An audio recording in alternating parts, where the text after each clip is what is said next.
émission vous est présentée avec vidéo description. Si vous possédiez un budget quasi illimité pour faire de vos rêves automobiles une réalité, que feriez-vous?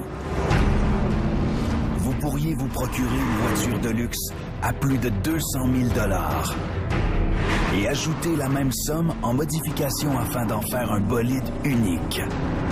Ou encore vous construire une voiture de course afin d'améliorer vos talents de pilote, tout en vous offrant l'une des plus belles collections automobiles au pays. Il vous serait même possible de métamorphoser des Lamborghini en des machines plus puissantes que des Formule 1, afin de fracasser des records de vitesse en ligne droite. Bienvenue dans le monde surréaliste d'Olivier Benloulou, un homme d'affaires dont la passion automobile ne connaît aucune limite.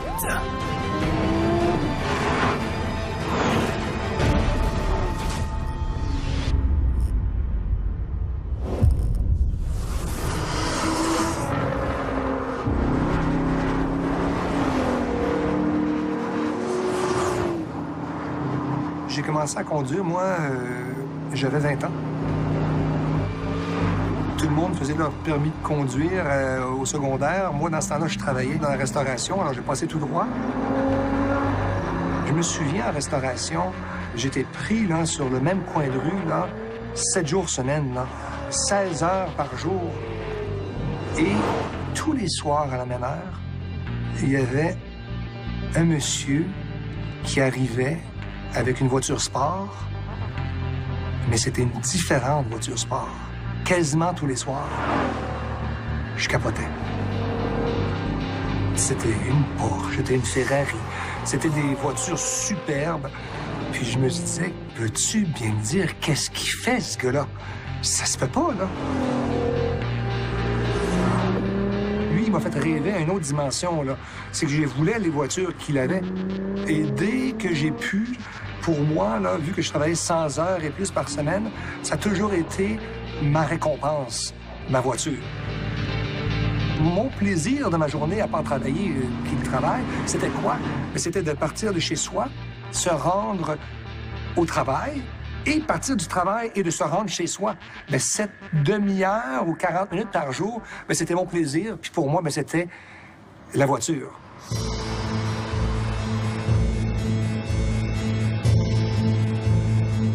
J'ai le sens des affaires là, depuis très, très jeune. Là. Déjà, là, je vendais de la gomme ballon à mes collègues là, en deuxième année, là, quand j'avais 7 ans. Issu d'une famille modeste, Olivier grandit à Montréal puis à Gatineau, où il ouvre à 25 ans son propre restaurant, Le Panaché. 10 ans plus tard, il fonde une entreprise de produits protéinés.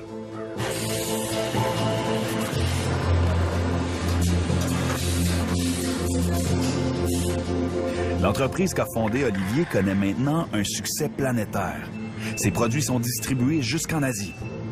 Pour le moment, le vrai trésor d'Olivier se cache à l'intérieur des murs de l'entreprise qui l'a rendu millionnaire. Ça, c'est mon petit coin, c'est la petite caverne d'Ali Baba.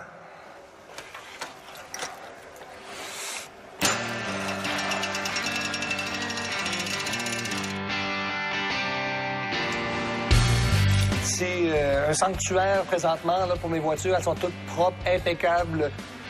C'était des coups de cœur. L'achat d'une voiture, c'est très émotionnel. La voiture te parle. Tout de suite, tu le sais si c'est quelque chose que tu vas vouloir avoir dans ta collection. Puis moi, écoute, c'est peut-être un de mes faibles. Hein? Je les aime toutes. Mais effectivement, il y en a quelques-unes que je préfère. Et cette Bel Air-là, c'en est une. Là. Quand je l'ai vue, j'ai capoté. La couleur, le bleu là, qui ressort, c'est fou. Mais les jantes, c'est complètement débile. Tu peux rentrer ton bras là, dans la jante en arrière tellement que c'est creux. Et c'est une voiture quasi de course, mais qui est adaptée pour la rue. Cette coronette-là, si on se souvient des anciens films, c'était la voiture de police, là, avec la cerise sur le top. Là. Tu sais, quand on parle de coup de cœur, là, cette voiture-là, elle a fait 13 expositions et elle a gagné 13 premières places. Et son nom, Mucha Muchacha. Mucha Muchacha, c'est unique. Tu vas jamais en avoir deux comme ça. C'est toutes des voitures bien spéciales. Ici, on en a une douzaine et j'ai un autre entrepôt non loin d'ici où j'en ai également quelques-unes. Là. Présentement, on a, je dirais peut-être 5 à 6 petits entrepôts comme ça pour être capable d'héberger les 50 véhicules que j'ai présentement. Olivier est sur le point de regrouper son impressionnante collection dans un seul et même lieu. Ça fait longtemps que je dis avec mon jeune frère, quand on va être plus vieux, on va avoir un gros garage. Ben regarde, le rêve devient réalité. Justement, la future bâtisse qui hébergera la 50aine de voitures d'Olivier amorce le dernier droit de sa construction, où tout a été pensé dans les moindres détails. Je sais qu'on va avoir les Camaro et le Dodge dans ce coin-là. On va avoir les Corvettes ici. Alors, il va y avoir vraiment, là, ça va être thématique, les coins. Et au centre, ici, ça va être tout le haut de gamme et l'exotique. Il va y avoir une voiture qui va tomber dans l'œil à chaque personne qui va entrer ici. Si la passion d'Olivier pour le monde automobile est indéniable, il en cultive une autre encore plus importante, sa famille. Est-ce que vous êtes sorti un petit peu aujourd'hui? C'est assez beau, hein? Quand je suis à la maison, je prends du temps de qualité. Comment ça a été aujourd'hui? Aujourd'hui, j'ai fait du hockey à Gilles. Tu as joué au hockey? T'as-tu aimé ça? Ouais. Elle était pressée de mettre un but, puis elle s'est fait dire, c'est pas tout de suite qu'on lance au but. C'est vrai? As-tu mangé les super pastas que papa t'a fait? Ouais. J'ai toujours voulu avoir des enfants. Ça a toujours été quelque chose que je voulais. J'ai grandi dans une famille où la famille était très importante. L'heure du souper, la conversation, les échanges sont très importants. Ça, je l'ai fini hier. J'ai une quiz sur... Ça, c'est tous tes devoirs? Oui. Parfait. Bon, on va faire ça tantôt. Je veux que mes enfants, malgré le fait qu'ils ont une vie où il n'y a pas de soucis financiers, je veux que mes enfants soient conscients que c'est pas toujours comme ça, puis c'est pas partout comme ça. Donc, pour nous, c'est très important qu'ils voient qu'est-ce que c'est la valeur de l'argent, puis que dans la vie, ça tombe pas du ciel. Là. Tu travailles fort pour avoir ce que tu veux.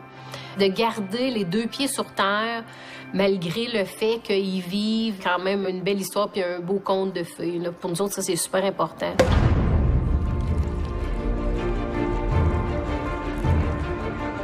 Le sanctuaire qu'il dédie à ses nombreuses déesses de la route est inauguré en grande pompe. Ce lieu a été entièrement conçu pour mettre en valeur une des plus belles collections privées de voitures au pays. Olivier plonge dans cette nouvelle aventure en compagnie de sa partenaire d'affaires et conjointe, Pascal. Il fallait faire quelque chose parce qu'on commençait à avoir beaucoup de voitures personnelles, puis là, on savait plus où les mettre.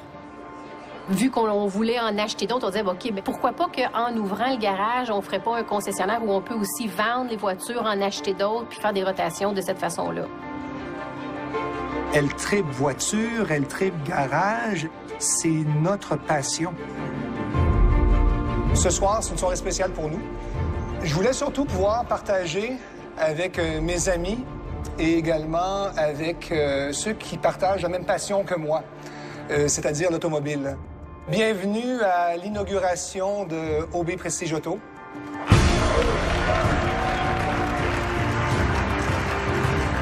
Allons-y!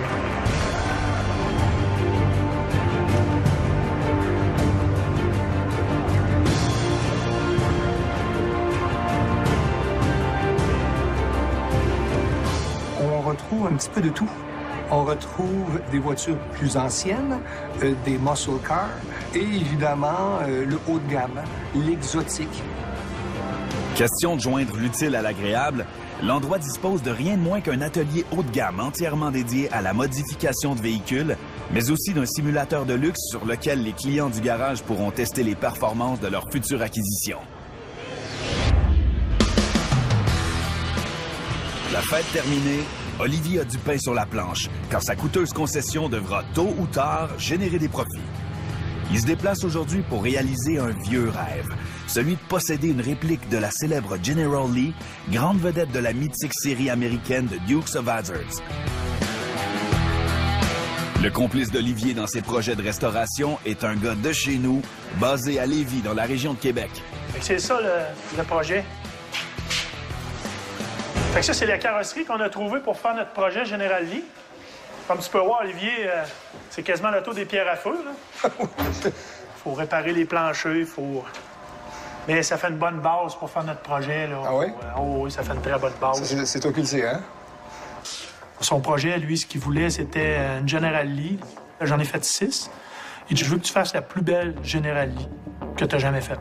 C'est récupérable, ça, parce que si je regarde le plancher, me mettre les breaks avec mes talons. Oh, oui, c'est sûr que ça fait peur, mais moi, je vois le potentiel de cette voiture-là très énorme parce que la base est solide. On fait venir des pièces neuves, on peut changer les planchers, on met des planchers neufs, on change tout, on met du neuf, puis on fait une voiture neuve avec ça. J'ai resté un petit peu surpris. J'ai vu d'autres voitures d'époque qui étaient en meilleur état. Je veux dire, il part de loin. C'est une vraie passoire. Ça, comme tu nous disais, c'est... Oui, ça, nous, on change l'aile. Oui, c'est ça, on change l'aile. Ça vient avec l'aile. On voit le joint d'origine.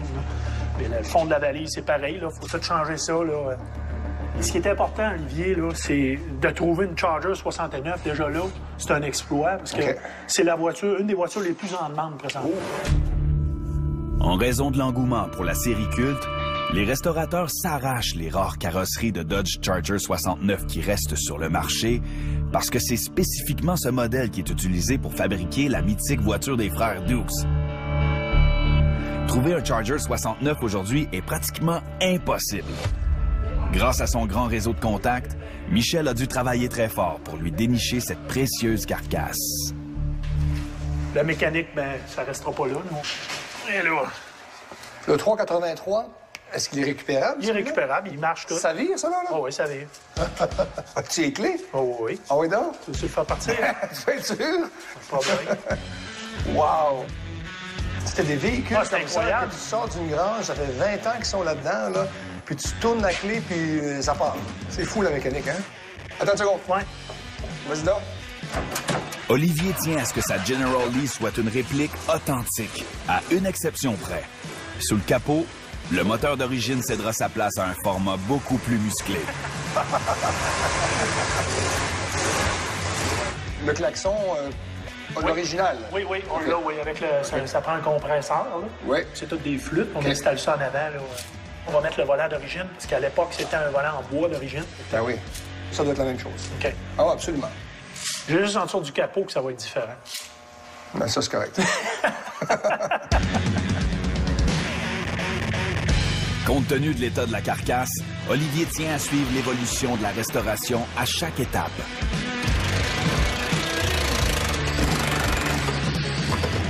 Entre-temps, il s'attaque à un autre projet d'envergure, la construction d'une voiture de course.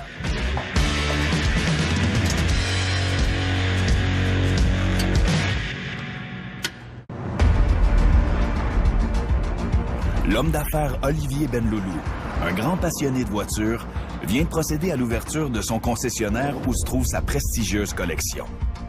Déjà, il reçoit de nombreuses demandes pour des voitures modifiées qui lui parviennent depuis le Moyen-Orient, de Chine, où les collectionneurs cherchent, comme lui, à posséder des modèles uniques. On a une SLS AMG 2011, voiture qui a été complètement transformée. Beaucoup de modifications esthétiques, beaucoup de modifications de performance. Haig Kanajan, c'est le maître d'œuvre d'Olivier pour les modifications des voitures de performance. Champion de drifting, des compétitions de dérapage contrôlé, Haig a grandi les deux mains dans l'huile à moteur et depuis sa rencontre avec Olivier, il est passé à un tout autre niveau. Toutes ces ailes ici, les ailes arrière, des extensions sur les portes, le bas de caisse a tout été agrandi, allergé à peu près 6 pouces de chaque bord en arrière. Autre que ça, on a un petit scoop sur le toit, ici en fibre de carbone. On a l'aileron arrière en fibre de carbone. Donc, esthétiquement, on a vraiment changé complètement la voiture de A à Z. Ces modifications permettent de rendre des voitures haut de gamme encore plus uniques et surtout exclusives pour une classe très particulière de clients que le garage cible. C'est un petit peu Haig qui m'a fait découvrir la grosse modification sur des véhicules. Avec Haig, on a mené ça à une autre dimension, vraiment.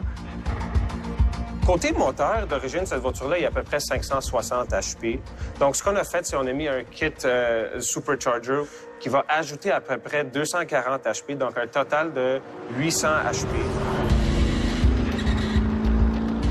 D'une valeur d'environ 220 000 $ à l'achat, la Mercedes SLS d'Olivier a subi pour rien de moins que 250 000 $ de modifications. Quand je rêvais, quand j'étais jeune, de monter des voitures de course, c'est sûr que là, j'ai atteint cette rêve-là. Oui, c'est la réalité, c'est ça que je fais, puis ça peut pas être mieux que ça. Parce qu'il en a les moyens, Olivier se loue le circuit ontarien de Calabogie une vingtaine de jours par année pour s'entraîner sur une vraie piste. Il profite à lui seul d'un des plus beaux parcours en Amérique du Nord en vue des nombreuses courses qui l'attendent. Quand j'ai une nouvelle voiture sport, je veux la mettre à l'essai.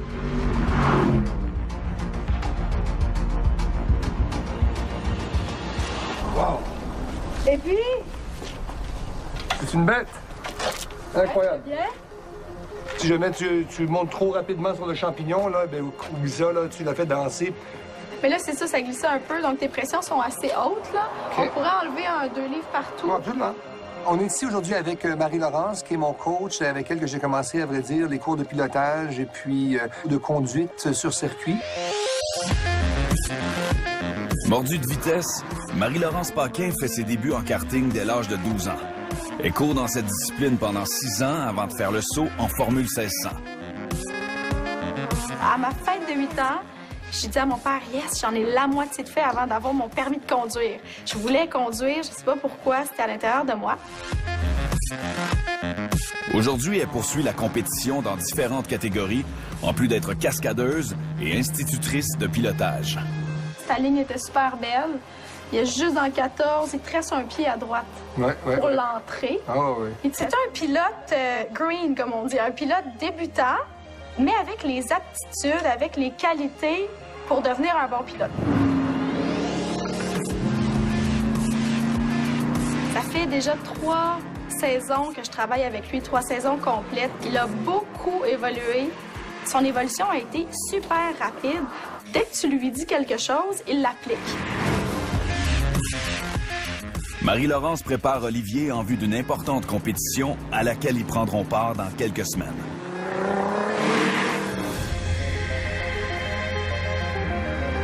La série Chump Car est un championnat de course d'endurance qui se déroule sur les plus beaux circuits nord-américains. Chacune des équipes roule à bord d'une voiture dans laquelle se relaie un minimum de 3 pilotes. On sort des puits, on est à Mosport.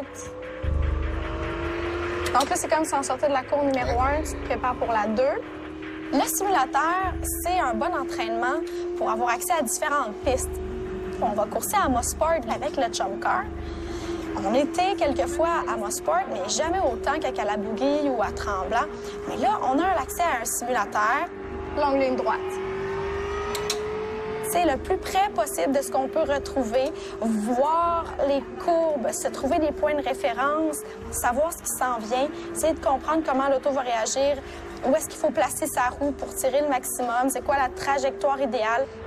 Colle l'intérieur. Les pilotes de Formule 1 s'entraînent sur simulateur aussi. Freine pas, freine. Et avec Olivier, on est rendu à peaufiner, aller chercher le 10e de seconde dans la courbe numéro 3, le 10e de seconde dans la courbe numéro 7. Puis là, freine en montant, freine fort. Laisse-toi déporter, tourne encore. Yeah, c'est mieux ça. Maintenant, on a décidé de courser ensemble. Olivier et moi, on a créé une équipe de Chump Car. Mon implication, ça va être à titre de pilote et aussi un peu à titre d'instructrice. Puis des fois, moi, je descends en 3 ici entre les deux. C'est ça, très bon. Mais pour faire une course, ça prend une voiture de course. Voici une Honda Civic 1996 qui s'apprête à subir une cure d'amaigrissement majeure dans le but d'en faire une voiture qui compétitionnera dans la série Chump Car. Haig a fait appel à l'équipe de Travis Hill, un coureur automobile et réparateur de bolides qui se spécialise à convertir des Honda Civic pour en faire des voitures gagnantes. Le Trump Car, c'est une série quand même assez intéressante parce que c'est basé sur l'endurance. Donc, on commence avec des courses de 7 heures. Côté endurance, on veut s'assurer que toutes les pièces soient rafraîchies. Rafraîchir toutes les cils, toutes les gasquettes, changer l'embrayage, s'assurer que la transmission est bonne, etc. Si on fait pas ça, il y a des bonnes chances qu'on va pas finir une course de 7 heures.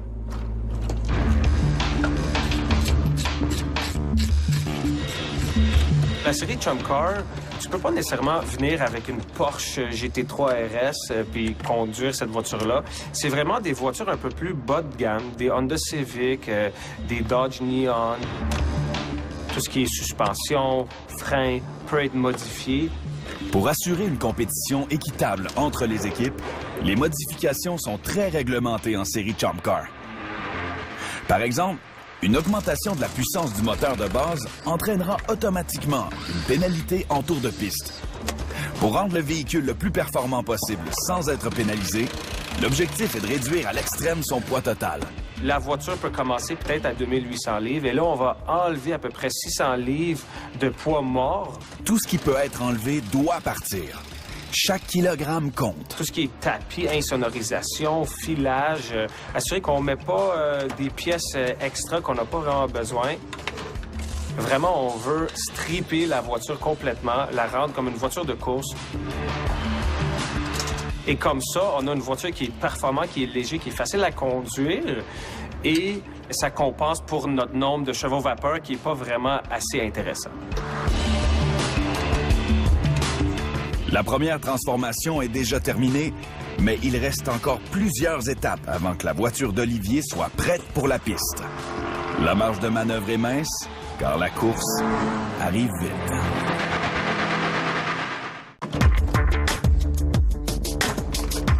Pendant que ces spécialistes en mécanique sont en train de métamorphoser une Honda Civic en voiture de course, Olivier Benloulou brûle des calories au Gym Max de Gatineau.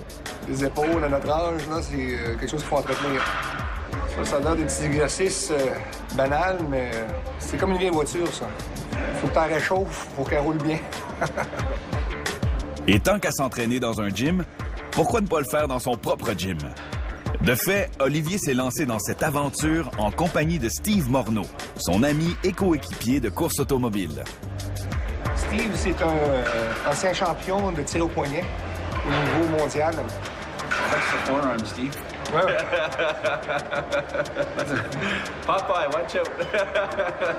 Ta cuisse, ta cuisse. Oui. Ça, c'est une jambe de professionnel. Mais ça, c'est ça, je me sens pas. Pour le gaz puis le break, c'est toujours raide. J'étais le petit gros de la classe à l'école. Je pesais comme 214 livres au mois de septembre quand je suis rentré au secondaire 3. J'ai décidé que c'en était assez. J'étais tanné de faire rire de moi, par les autres étudiants, surtout les filles. Et je me suis pris en main. C'est un gars que j'aime bien challenger. C'est un gars qui est fier. Et puis, je pense qu'on fait un bon duo là, à l'entraînement. J'ai toujours aimé m'entraîner, mais la réalité, c'est qu'à une certaine période de ma vie, je me suis oublié vu au travail. Alors, pendant 10 ans, je me suis laissé aller. J'ai payé le prix au niveau de la santé. J'ai payé le prix au niveau, j'ai pris du poids. Vraiment, pour moi, maintenant, c'est quelque chose que plus jamais je vais laisser mon travail prendre le dessus sur l'exercice et mon bien-être. Pour Olivier, les entraînements font partie de son mode de vie. Mais sa passion pour la course automobile reste une source de motivation. Récemment, j'ai incorporé le cardio. Et c'est drôle à dire, mais où je trouve que ça vient en jeu, c'est la course automobile. C'est très, très demandant. Donc, j'en profite ici là, de rendre l'utile à l'agréable.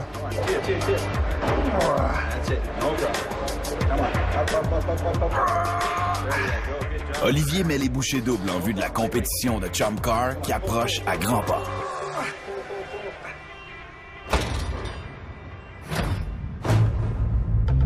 De son côté, la Honda Civic est prête à subir ses premières modifications qui vont la transformer en voiture de course. En vue de la compétition d'endurance de la série Trump Car, on doit tout d'abord équiper la Honda Civic d'une solide cage tubulaire. On fait appel à Jeff Steenbakers, un spécialiste en la matière, car il ne faut surtout pas tourner les coins ronds à cette étape-ci. Une cage, c'est pour renforcer la voiture structurellement, pour que la voiture ne tord pas durant ces courses d'endurance-là. Une cage va vraiment nous assurer que cette structure-là est forte et robuste. The most important thing with the installation of the roll cage is that you make really nice welds so you have good penetration, that nothing's going to come apart in the event of an accident. Because let's face it, it's the cage that's going to save you when you wreck.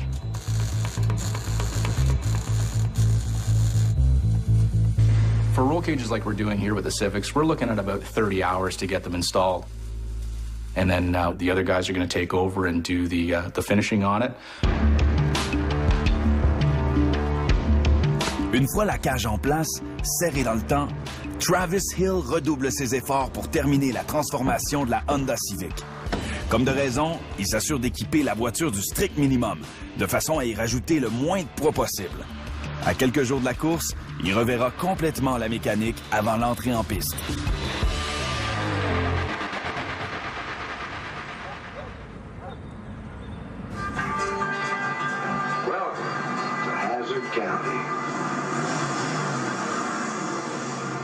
Alors ça, là, de notre temps, là, c'était une des téléséries qui était super cool. Tu sais, il rentre comme ça directement dans la fenêtre. C'est comme la voiture de Batman. Quand Batman est sorti, puis la première voiture de Batman, c'est comme tellement trippant, tous les gadgets, la première voiture de James Bond. Ben ça, c'est la même chose. Puis cette voiture-là, écoute, c'était l'idéal quand on était jeune. Là. La General Lee, c'est une voiture qui était indestructible, comme tu peux voir.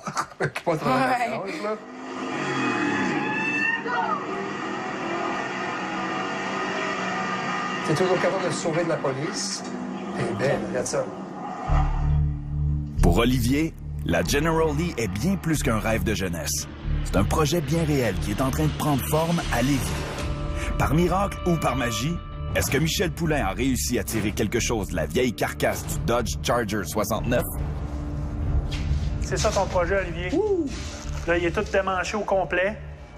On a tout changé la tôle. Toute la tôle. Ça a changé de mine, là, hein? Oh, et là, les pierres à feu, c'est terminé, là. Non, mais c'est impressionnant, là.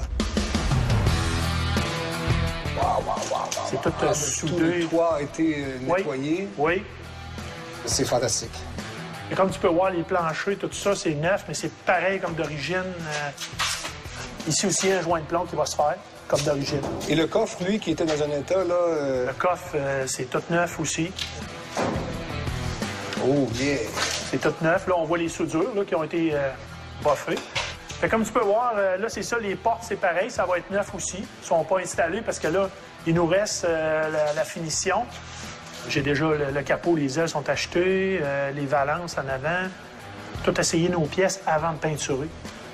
Le moteur, es-tu arrivé? Le moteur n'est pas arrivé encore. Oh my God! Je garde ça pour le dessert. OK. Rassuré par l'évolution de son projet General Lee, Olivier pourra focusser entièrement sur sa compétition de la série Chum Car qui a lieu au Canadian Tire Motorsports Park en Ontario où plus de 200 pilotes s'affronteront aujourd'hui. Le Chum Car rassemble des passionnés de course automobile qui sont prêts à sacrifier des voyages dans le sud pour vivre des sensations qui les rapprochent des pilotes de Formule 1. Le monde avec qui on fait les courses cette fin de semaine, c'est du monde expérimenté. On réalise que le Chum Car prend de l'ampleur et que les véhicules sont de plus en plus raffinés et rapides. Olivier ne sera pas le seul à piloter la Honda Civic. Steve, Heg, Marie-Laurence et Travis vont se relayer à tour de rôle. Je cède le départ à mon coéquipier Steve. Il a une grosse tâche, c'est de partir dans le gros peloton, là, tout le monde ensemble, et de suivre la cadence. Moi, je vais faire le deuxième leg, donc je vais continuer son élan.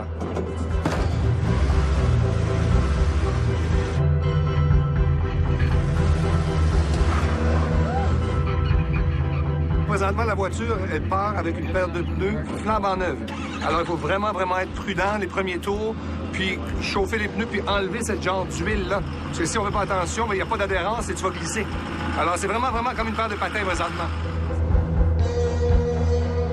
La bonne nouvelle, c'est que pour s'assurer que les genres de transponder qui enregistrent notre temps fonctionnent, ils ont quelques tours à faire. Alors, il va avoir le temps de nettoyer ces pneus-là. Le mot « chump » en anglais signifie que les voitures invitées à faire partie de la compétition ne sont pas des pur sang. En chump car, les équipes sont formées d'un minimum de 3 coureurs. En général, ils se partagent à la fois le volant et les coûts liés à la modification de leur voiture. Très accessible, la série Chump Car favorise les qualités de pilotage et non pas la puissance des moteurs, ni les qualités aérodynamiques des bolides. En Chump Car, les départs ne se font pas comme en Formule 1, à l'arrêt, mais bien en lancée, après quelques tours de chauffe. Au final, la règle est simple. La voiture qui parcourt la plus grande distance en 7 heures gagne la course. Sous la menace de nombreuses possibilités de bris mécaniques, d'éventuelles sorties de piste ou de collisions, est-ce que la voiture d'Olivier va tenir le coup jusqu'à la fin?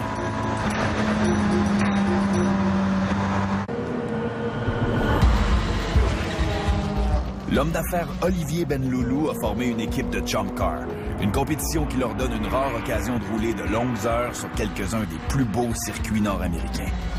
Au bout du compte, ces courses ne rapportent pas de bourse, mais offrent toute une expérience de pilotage, en plus d'une bonne dose d'adrénaline aux pilotes. Steve a été désigné pour être le premier des 5 coureurs de l'équipe.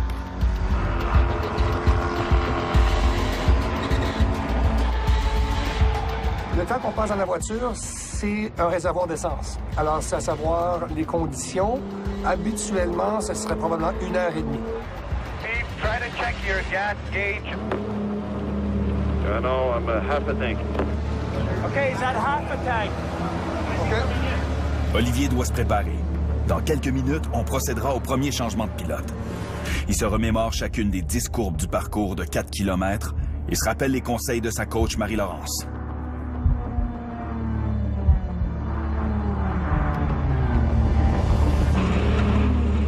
Steve est allé à la limite. La voiture hésite dans les courbes. Le réservoir est à sec. Il doit à tout prix se rendre au puits. I'm coming in. I'm running out of gas. He's out of gas. He's coming in.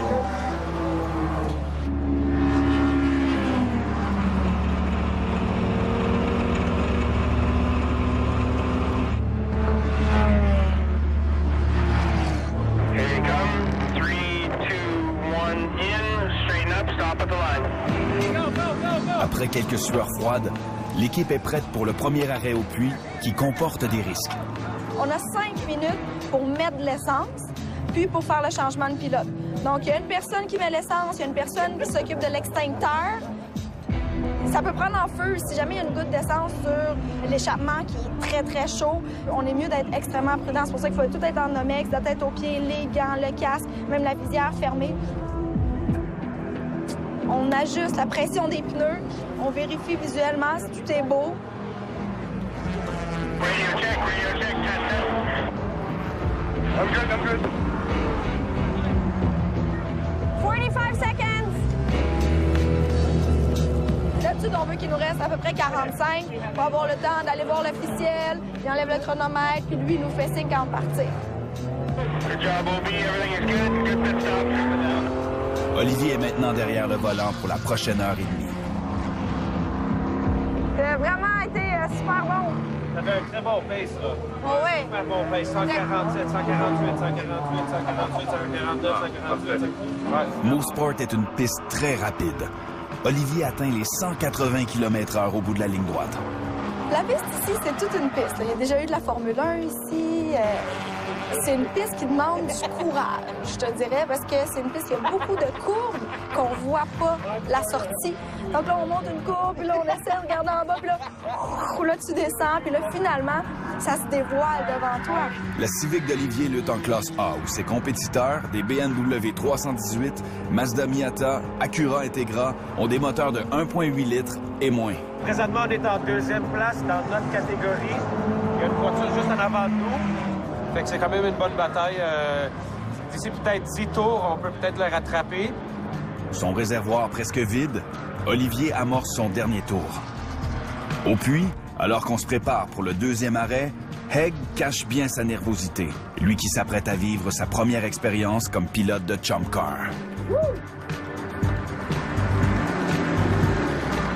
Good job. Jusqu'ici, la voiture va soutenir le coup. Haig est prêt à tester les limites de la Honda Civic.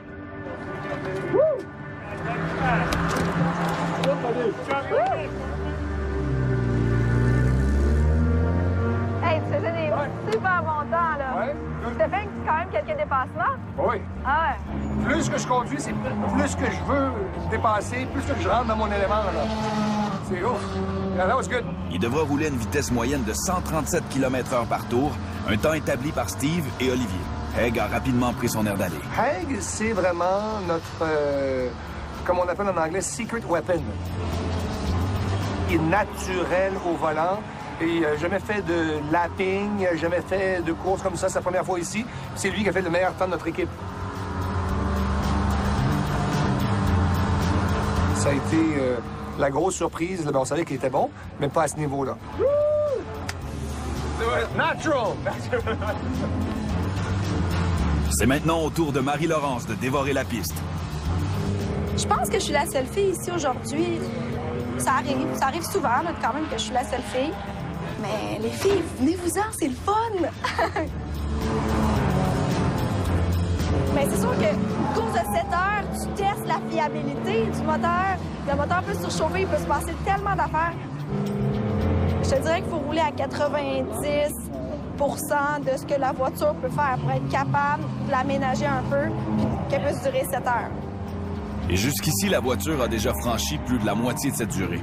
Si la mécanique tient la route, la Civic cumulera plus de 225 tours sur cette piste de 4 km, soit plus de 900 km au cours d'une seule et même journée. Une distance supérieure à un aller simple Montréal-Détroit.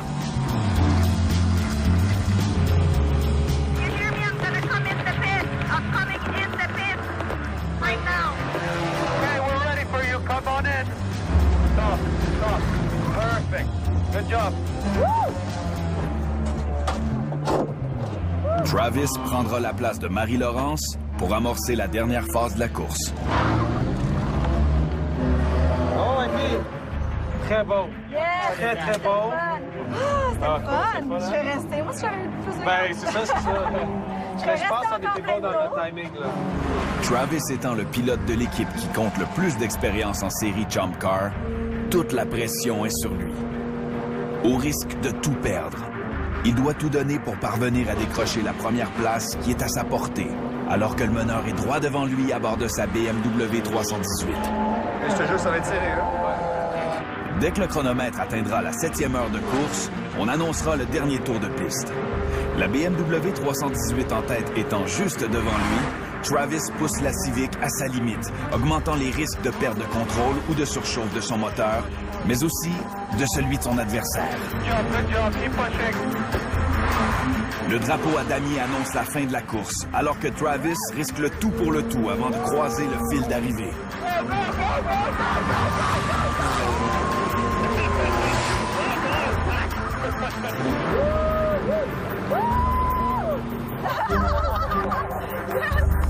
On est deuxième de notre catégorie, c'est hot. Vraiment bon. Il y a 4 catégories. On a terminé deuxième dans la nôtre. Alors, c'est le moteur plus petit. Et évidemment, on est très content par rapport à ça parce qu'il y a, je crois, 9 ou 10 voitures dans notre catégorie. On a terminé deuxième. Alors, on est très content de nos résultats. Yes!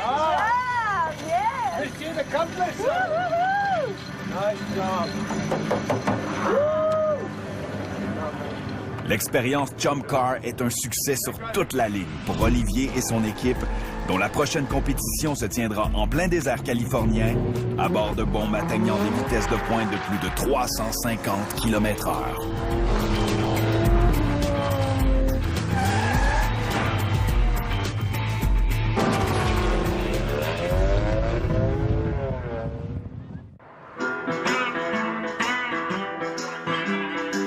De retour à Gatineau, l'homme d'affaires Olivier Benloulou est sur le point d'ajouter une pièce de choix à sa collection personnelle de voitures qui compte déjà plus de 50 véhicules. Grâce au travail du restaurateur Michel Poulain, Olivier s'apprête à combler un de ses plus vieux rêves, qu'il ramène 35 ans en arrière.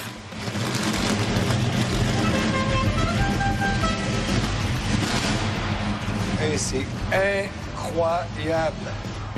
Wow! C'est ça le bolide. Hey, je pensais jamais que ça pourrait être aussi bruyant que ça. Oui, c'est bruyant. Ah, c'est fantastique. Ouais. Et le klaxon et tout, hein? Oui, ça fait partie de... Ça fait partie de l'image de la voiture, hein?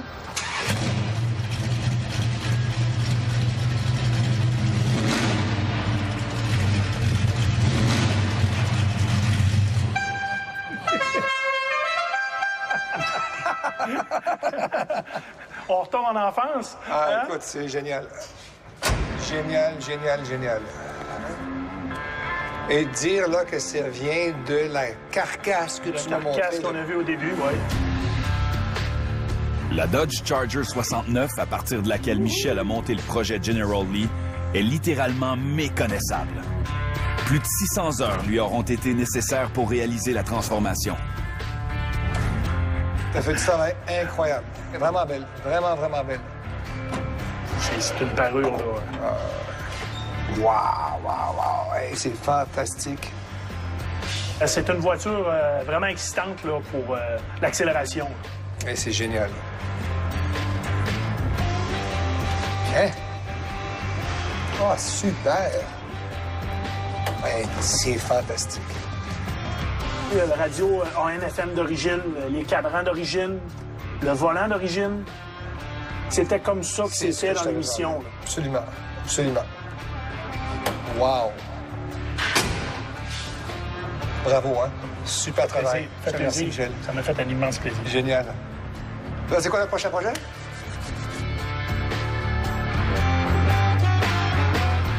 La General Lee occupera désormais une place de choix dans le garage et quiconque voudra en faire l'acquisition aura intérêt à miser gros. À travers son horaire très chargé, sa famille et ses courses, Olivier ne rate pas une occasion d'amener sa femme Pascale au musée, question d'aller admirer des expositions toutes particulières, notamment celles traitant d'art moderne italien. Comment ça va? Ça va bien? Oui, super. Oui, good, excellent. Salut, ça va? Oui, merci. Good. Quand chérie, ça c'est la F12? Oui. La salle principale dénombre plusieurs œuvres contemporaines qui accrochent aussitôt le regard des visiteurs et suscitent leur admiration. Ça, c'est le nouveau modèle V12. Incroyable. C'est super beau, ça. Vous voyez les ailerons? C'est incroyable. Quand j'étais dans vingtaine, j'avais pas vraiment d'intérêt pour les voitures. J'aimais quand même avoir une belle voiture, mais sans plus. Puis, Olivier m'a rendu un peu folle parce que chaque fois, nos sorties, c'était d'aller dans des concessionnaires automobiles. Moi, j'adore celle-là. C'est comme ça que s'est développée ma passion pour les automobiles. Et je pense qu'aujourd'hui, il faut faire très attention parce que s'il y a le malheur de m'amener dans un concessionnaire automobile, je risque fortement de partir avec une voiture. Il y a une autre couleur qui peut vous plaire aussi. Oui? Oui. Noir? Oui. Oui? Oui. Vous avez une 458 Spider noir sur noir. Mais c'est original. T'en vois pas beaucoup de Ferrari noir, hein? Non, non, non, c'est très rare. Ça, c'est le volant en carbone avec les lumières pour changer de vitesse, comme une voiture F1.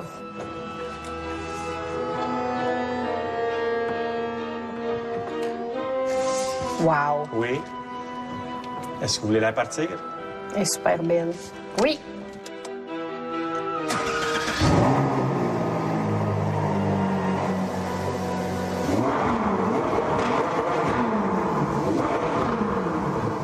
C'est de la musique. Tu l'aimes? Olivier n'est pas dupe. Chaque coup d'accélérateur confirme les intentions de Pascal. Vendu. OK, on va l'emballer. Flashette. Puis on l'envoie chez vous. Oui. OK. J'ai vraiment créé un monstre de ma femme. Parce qu'au début, elle n'était pas trop voiture, mais aujourd'hui, je pense qu'elle est autant que moi. Puis lorsqu'elle veut une voiture ou quand elle voit une voiture qui lui parle, là, c'est l'excitation autant que pour moi ce l'est. C'est que c'est vraiment cool de pouvoir avoir transmis cette passion-là à ma conjointe. Avec la collection de voitures que j'ai, je réalise que les voitures qui vont prendre la valeur dans le temps, c'est des vraies voitures de collection avec un nombre de voitures qui ont été construites limité. Alors, c'est quelque chose qui commence de plus en plus à m'intéresser. Pour votre collection, ça, c'est une voiture que je suggère fortement. C'est une 1979 Ferrari 512 Berlinetta Boxer. Ils en ont fait seulement 929 pour le monde entier. Alors, c'est très, très, très rare comme voiture. J'aimerais bien faire partie des 929, sais-tu?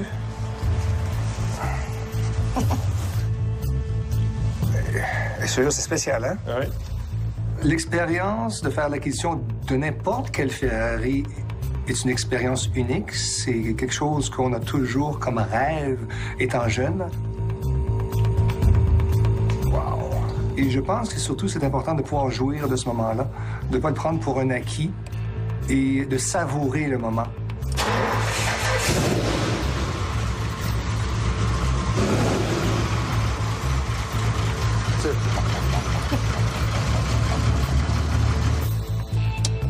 Bon, ben, on retourne dans ton bureau? OK.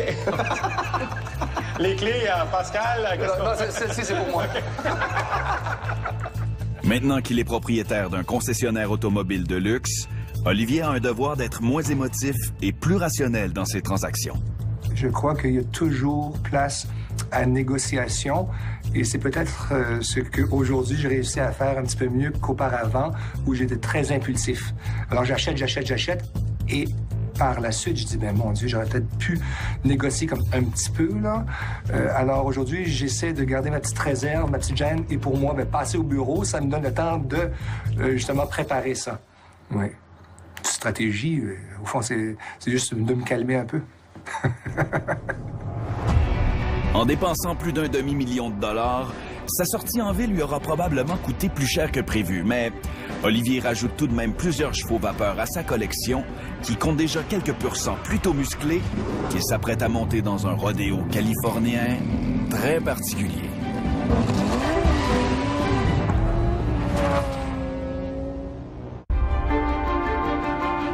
Située en plein cœur du désert californien, la piste d'atterrissage de l'aéroport de Coalinga s'apprête à être convertie en piste de course d'accélération où s'affronteront certaines des plus rapides voitures du monde sur une distance d'un demi-mille. La veille de l'événement, la remorque de course de l'équipe OB Prestige Auto est la première arrivée sur les lieux. Pierre, c'est l'homme de confiance d'Olivier. C'est lui qui s'occupe du transport de ses précieuses voitures. Nous, nos voitures et notre trailer, leur maison, c'est en Floride. Tout reste là. Lorsqu'on va à une course, Pierre se rend en Floride, prend le trailer, la remorque, avec les voitures et se rend à destination. Dans ce cas-ci, on est passé de la Floride jusqu'en Californie. Alors, c'est vraiment la distance qui est la plus longue à parcourir dans tous les événements que l'on fait. Pierre, ça lui a pris environ 4 jours pour se rendre ici en Californie. Ce week-end, Olivier réserve une belle surprise à Pierre. Il lui fera piloter une de ses Lamborghini. Ces courses-là de demi-mille, c'est fou, là. C'est pas compliqué, c'est des fusées, là, sur roue, là. Et c'est solide, c'est tout ce qui se fait de mieux.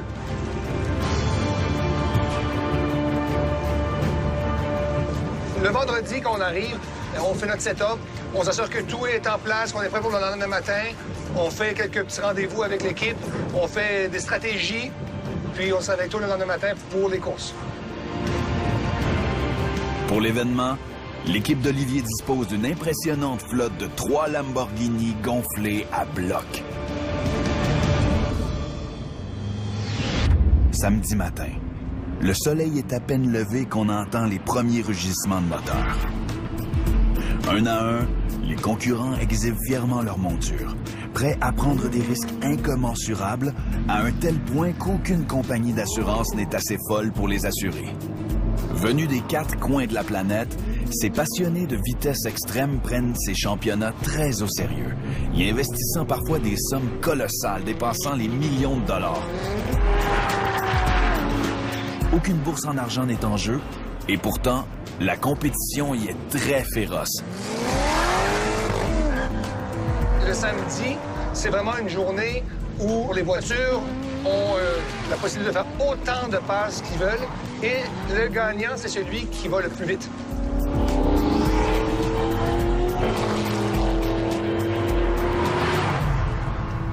C'est vraiment le top speed. Alors, celui qui réussit à avoir le plus haut 1000 à l'heure, le plus élevé, c'est lui qui gagne.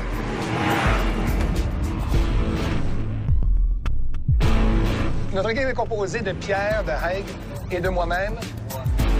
Assure-toi que t'es confortable. C'est jamais dans la poche. Hein? Il faut savoir là, que c'est jamais facile. Il faut prendre ça très au sérieux. Alors, on a quand même beaucoup de compétition.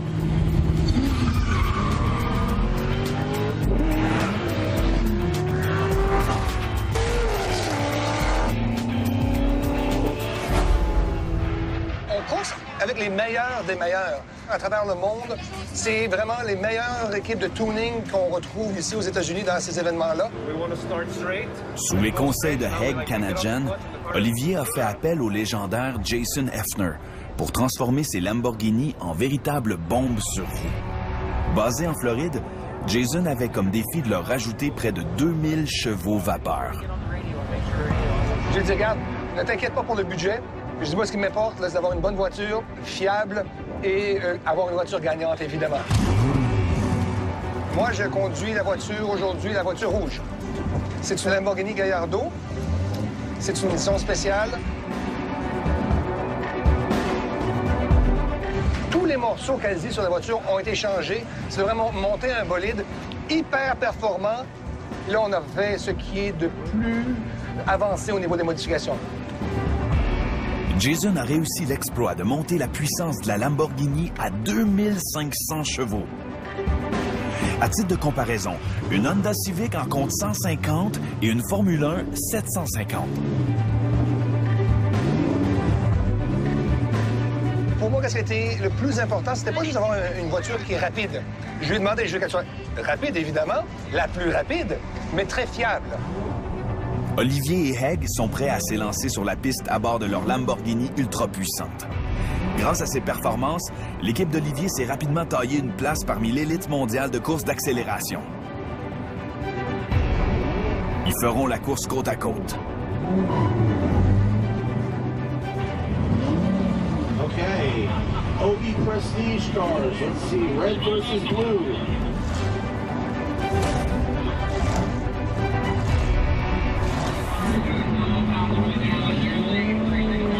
I guess it's not a race. The blue car's doing solo pass. Contre toute attente, Haig s'élance seul.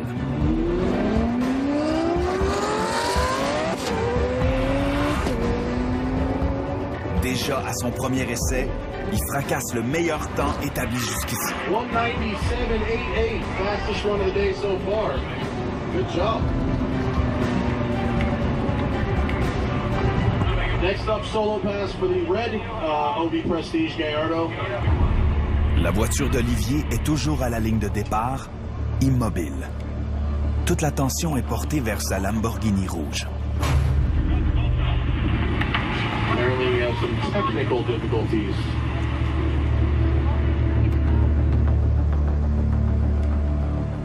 Malgré les sommes colossales investies et le savoir-faire des meilleurs préparateurs automobiles de la planète, coup de théâtre.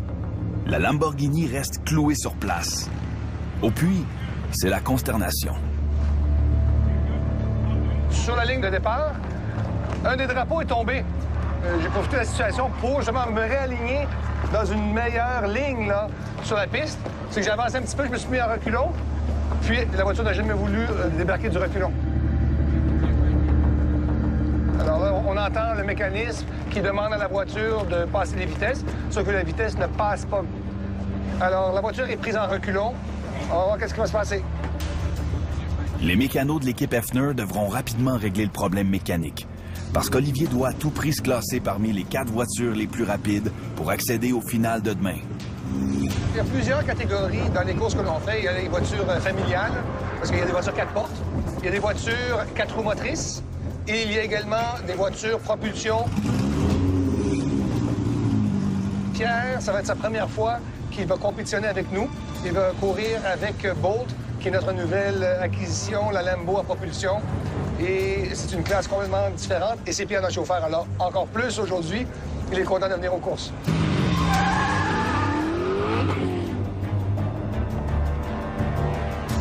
Après la malchance d'Olivier, la voiture de Pierre se doit d'être à la hauteur. Pierre en est conscient et cette pression s'ajoute au fait qu'il en est à sa première tentative officielle.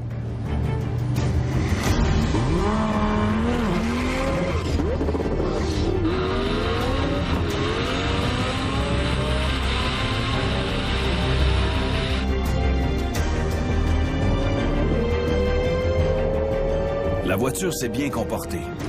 La vitesse atteinte est respectable, mais le plus important, c'est que Pierre ait réussi à briser la glace en vue de ses prochaines sorties. Hey, mon Pierre! 183 000 à l'heure. Première passe officielle. Good job, man. Haig est prêt pour sa deuxième passe, alors qu'un de ses adversaires a fracassé sa marque précédente.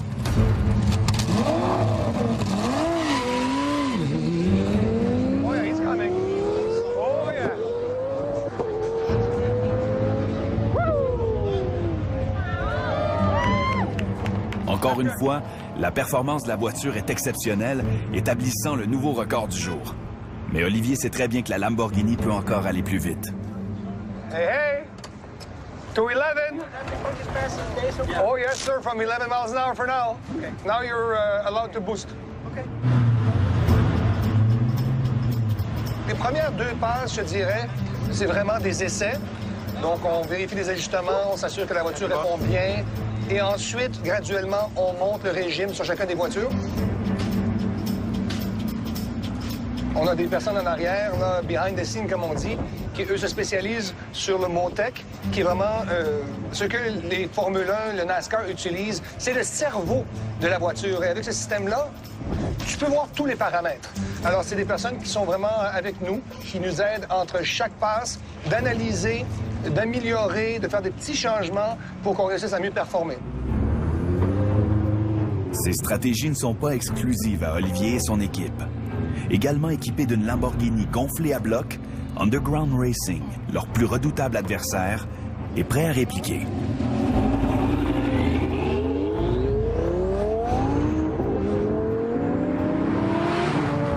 On a eu le devant pour au moins un gros 10 minutes, avec le bleu à 211 000 à l'heure, jusqu'à temps qu'on a eu l'autre Lambo verte qui a fait 213 000 à l'heure. Alors là, on retourne.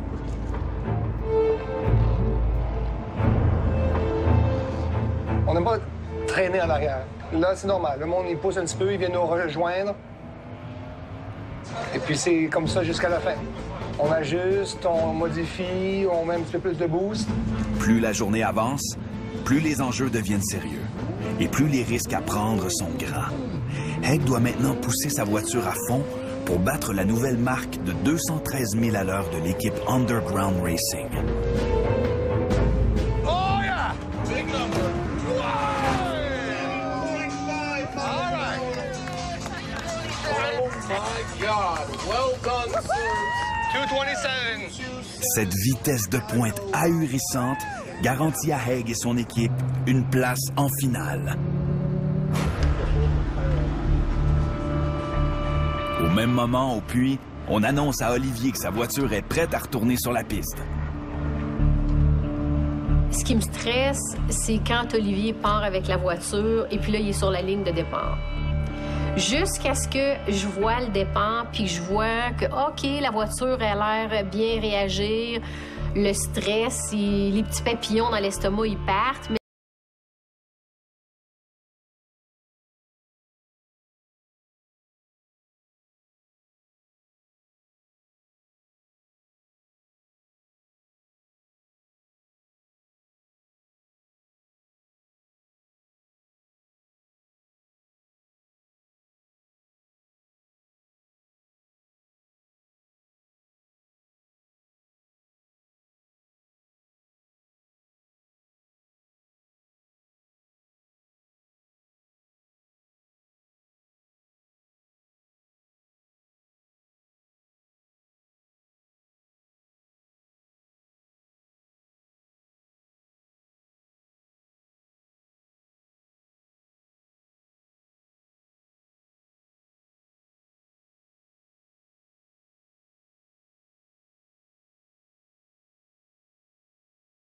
percuter une lumière de bordure de piste, endommageant sa voiture. Ça va pas marcher, les freins? C'est pas ça, c'est que j'ai pas embarqué fort dessus. Ouais. Tu me dis, il y a bien de la place, il y a bien de la place. Écoute, je te dis qu'est-ce que j'ai fait. Faut arrêter, là. Oui, j'ai vu que j'arrivais vite, trop vite. Ouais. So I put the car twice on the side to be able to brake. Okay. C'est ça. Puis là, j'ai pogné une lumière là-bas, paf! Puis j'ai rembarqué.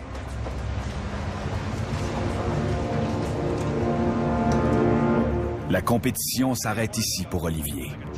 Malgré sa malchance tout au long de la journée, il se réjouit de pouvoir compter sur ses 2 autres voitures pour les finales de demain. Pierre s'est qualifié pour la catégorie 2 roues motrices et Haig est le grand favori dans la classe 4 roues motrices. En cette fin de journée, le calme est revenu dans le désert californien où s'affronteront demain les meilleurs coureurs lors d'étourdissants tête-à-tête.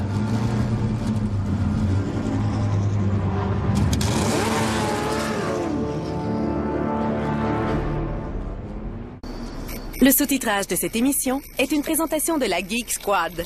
Nous sommes là pour vous aider à configurer votre techno Best Buy.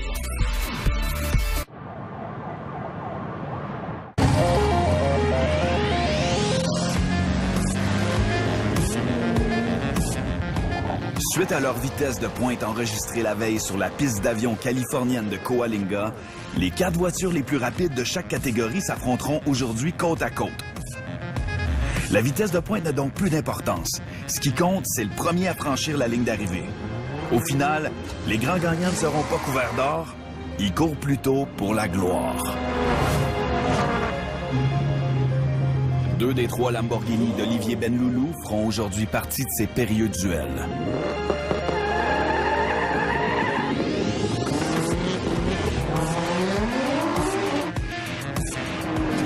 Les 2 voitures dans une zone d'à peu près 100 pieds, il faut qu'ils soient vraiment un à côté de l'autre, à peu près à 60 000 à l'heure. Là, on attend une lumière verte. Quand la lumière tourne verte, là, on accélère au fond jusqu'à la ligne d'arrivée.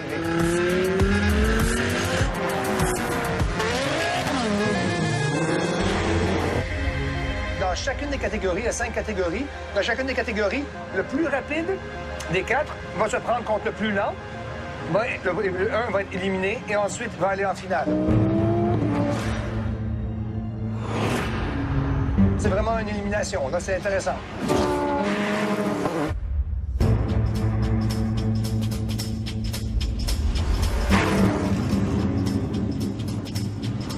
Je suis confiant qu'on va bien performer. Je crois que Pierre a vraiment une bonne chance dans le 2 roues motrices de pouvoir remporter cette classe. Pierre peut compter sur sa voiture très puissante, mais il demeure qu'il n'en est qu'à sa première expérience du genre. Sa marge de manœuvre est nulle. Il doit l'emporter, à défaut de quoi, il subira l'élimination.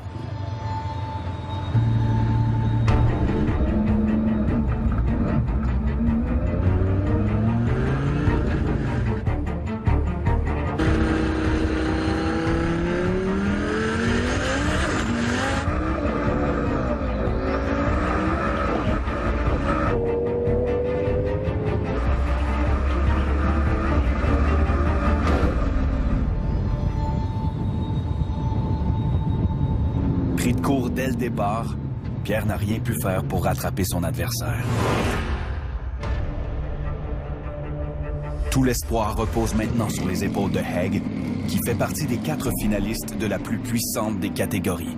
Son adversaire sera redoutable à bord de sa Nissan GT-R. La transmission et les embrayages sur les GT-R sont très rapides. Alors, on est un petit peu désavantagé.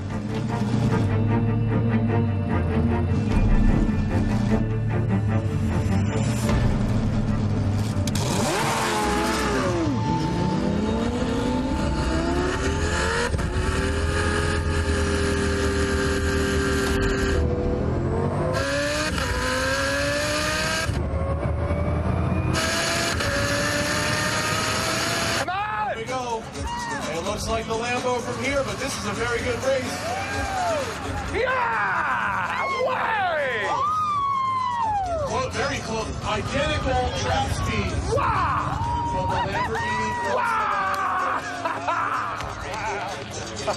That's a win! En éclipsant la Nissan GT-R au fil d'arrivée, Haig accède à la grande finale. Oh yeah, very nice. He looks good.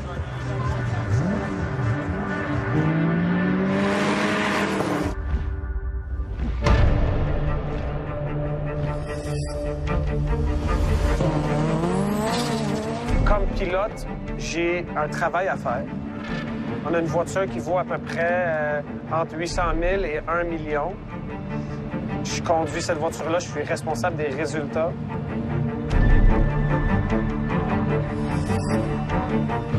On a tombé en finale avec, je pense, une des Porsche les plus vite que j'ai jamais vues. Haig n'en est pas à sa première expérience en grande finale. Il n'a cependant jamais décroché la palme.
Ça a très bien été aujourd'hui parce que c'est la première fois qu'on gagne ce type de course-là. C'est un travail d'équipe, donc on est très fiers de notre succès aujourd'hui.